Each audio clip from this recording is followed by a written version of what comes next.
Hello and welcome to the Tough Cover Podcast. After a long hiatus, we haven't given picks on the Tough Cover Podcast in far too long. Baseball is just not good enough for me to be doing daily cards on the podcast for you, but we are finally back and it is football season. So I have a full slate of college football picks. I stayed away from Thursday and Friday, but I have a ton of picks on Saturday. Before we get into that, please go follow me at Mark Henry Jr. _ and follow the podcast at Tough Cover Pod and follow the Painted Lines at the Painted Lines on Twitter and subscribe wherever you're watching this to the Painted Lines on YouTube or Twitch. So we are going to get started. Before I get to my week one plays, I am going to give out my futures for the year, really only concerning a couple teams, and some of them play in this first slate and are on my gambling card. So I want to talk about that before I get into that, and that'll give you a little window of why I'm high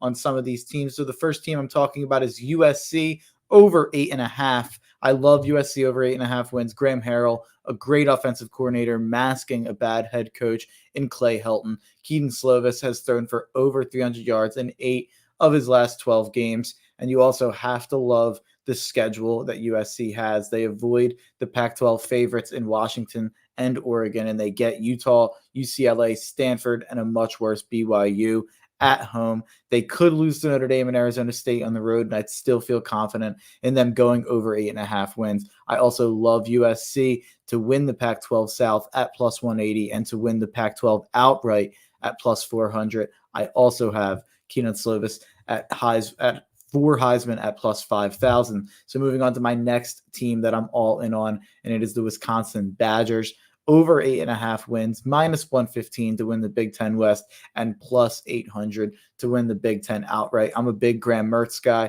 and I think he takes a leap in his sophomore year after showing a ton of promise as an 18-year-old freshman before he got COVID and missed a month.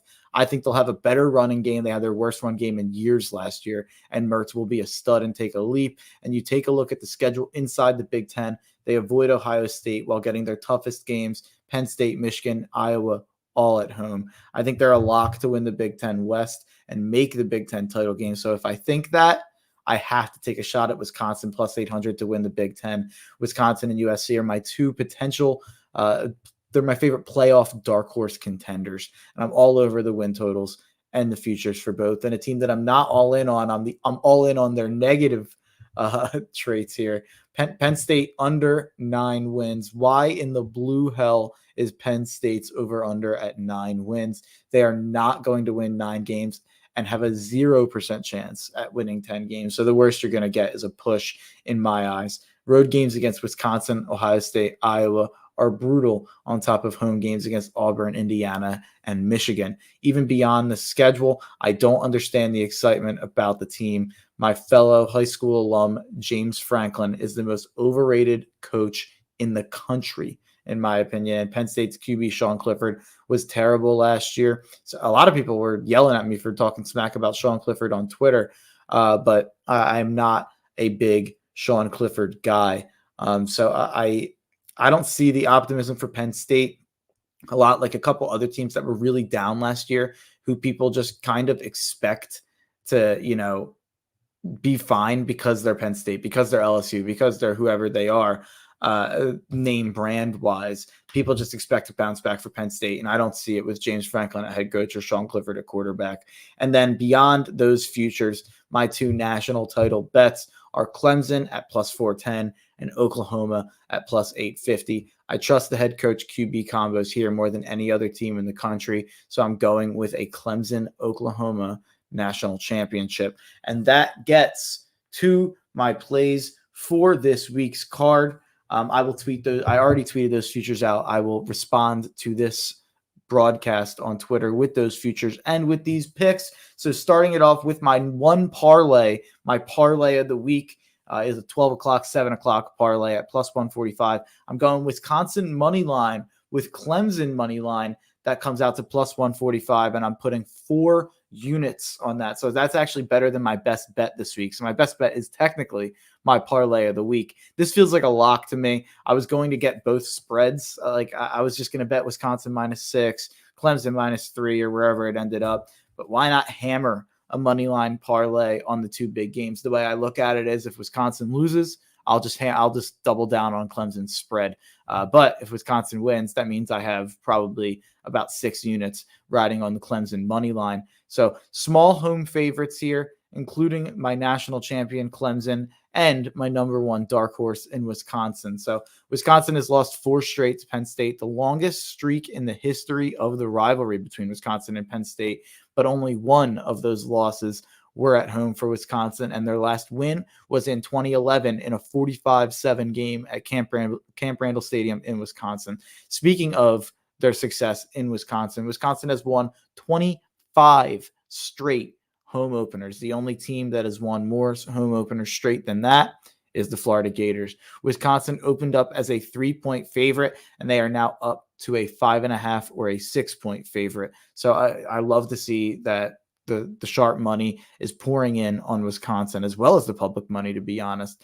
And as for the game day, game of the week, and the second part of this parlay, and maybe the game of the year in Clemson, Georgia, I love Clemson this year, and I love Clemson in this game. Uiagalelei is going to be the next great Clemson quarterback, and in my opinion, is the most likely Heisman at 6'4", 260. And in his 2-3 games last year, he was 66% completion percentage, 914 passing yards, 5 touchdowns and 0 interceptions, and exposed a great defense in Notre Dame and was absolutely fantastic. So JT Daniels is on the other end, the quarterback for the Georgia Bulldogs. He closed the year strong for Georgia, but there's a reason Slovis beat him out at USC. There's a reason JT Daniels is not the quarterback at USC. I don't think he's a top tier elite talent at the quarterback position. And then you look at Clemson's defensive side of the ball that's going to be going against JT Daniels. They return 9 starters and have 8 D linemen who have experience, as well as the best defensive coordinator in the country in Venables. Clemson is 7-1 at the Panther Stadium, where they'll be playing this game, which is supposed to be a neutral site, but this is really a Clemson home game. And I'm very confident that they make that record 8-1. And I'm also very confident that Clemson will not be losing until January. So moving on to really the game of the week, the game everyone's clamoring for. Everyone's going to be asking for opinions on it. Marshall Navy.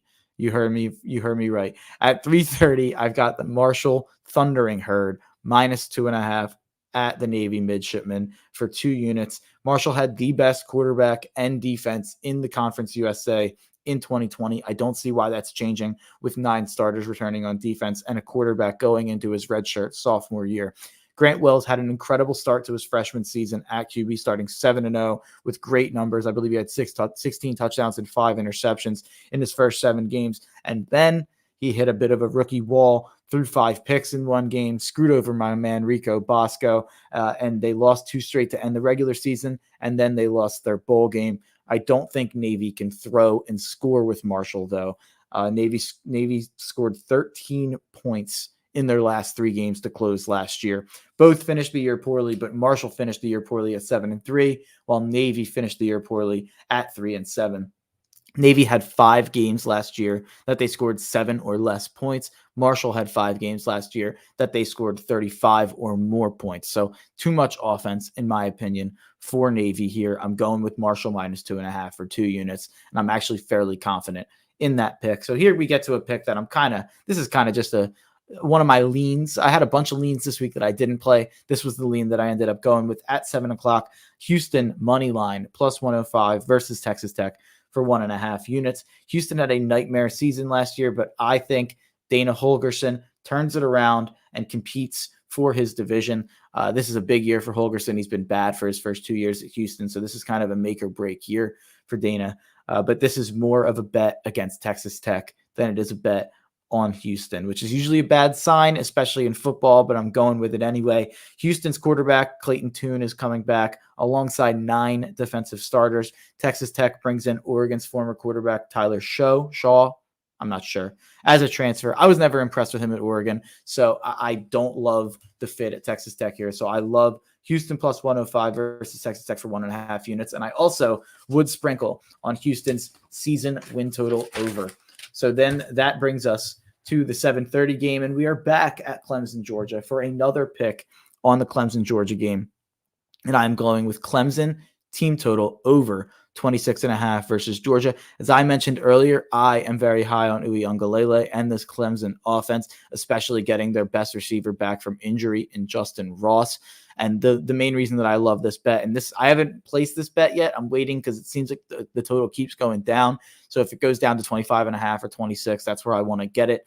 So questionable amount of units on this bet so far. But the reason I love it so much, Clemson scored 28 or more in every game last season and 34 plus in their first 11 games against non-Alabama opponents. So I love that. Clemson over 26.5 versus Georgia for a to be determined amount of units. And getting to my last play of the day, my live dog of the week, and my favorite straight bet of the day.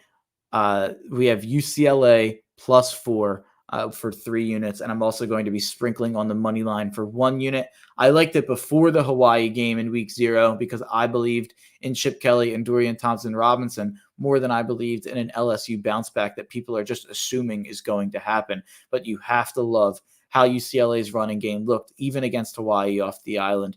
I don't get the LSU optimism personally, and I think that there's a lot to be optimistic about for UCLA. So I love UCLA as a dog in the Rose Bowl on Saturday night. So to recap those picks for you, I'm trying to go quality over quantity. Last year I had Saturdays where I had 15 plays. I know the guys at the Pick'em podcast for Barstool had like 40 plays. So it makes me feel like I have too few. Maybe I'll sprinkle a few more in if things come across my desk. But the ones that I really love, so I'm trying to go quality over quantity.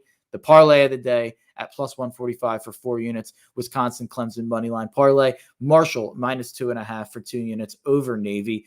Houston moneyline over the Texas Tech Red Raiders for 1.5 units.